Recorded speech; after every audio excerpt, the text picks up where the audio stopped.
I can't think of anything crazier than me getting on stage and Kvta morning show. to do stand-up. Steve-O is in studio from Jackass. Stand-up comedian Steve-O. What I might say to get laughs and Let's sure go enough, see I what's got up on with stage. Steve-O. I mean, I can't say what I said on the radio, but the thing was that I got on stage and I just started saying ridiculous stuff, and the people actually laughed, and I was like, man, this is something I want to get into. So before I left that night, I scheduled my return. I came back, and I dabbled in it here and there. Of course, I was much more into doing drugs and getting drunk at the time.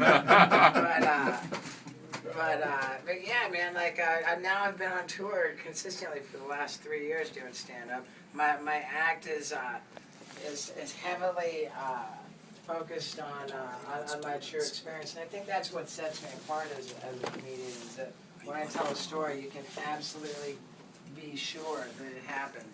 Now, what's your level of fear? What spooks or scares you? Because you do stand-up, which is scary enough, and then all the other stuff. I have irrational fears. I'm afraid of roller coasters. All right. But I had no trouble jumping off the Tower of London Bridge. And doing that, you just don't trust the people who built the coaster. The other thing, since you brought it up, I know with a lot of blues players, and Stevie Ray Vaughan is my favorite example. You know, he had huge issues with drug and alcohol, and then when he quit, a lot of people, and I disagree 100%, thought he lost his edge a little bit. What happened to your edge, going from the insanity to what you do now? It took me a little while to find my voice, but to me it's kind of hilarious. I've been clean and sober ever since the day Johnny Knoxville stepped in and pulled an intervention on me. Oh, we did? Yeah, I mean, it saved my life, and I just think it's hilarious that, it's such a sign that you have a serious problem when your interventionist is Johnny.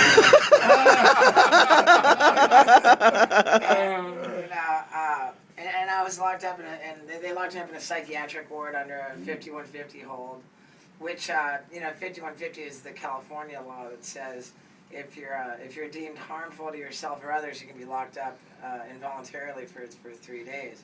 And it's just so funny that it took the state of California that long to find me harmful.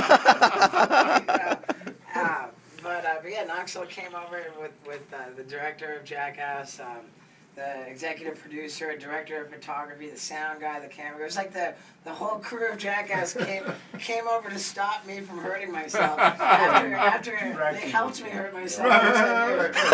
But now you're a machine. They're all making money off of it. We got to protect this guy. I suppose, but I've always really, I've had problems with drugs and alcohol since I was a kid, really, man.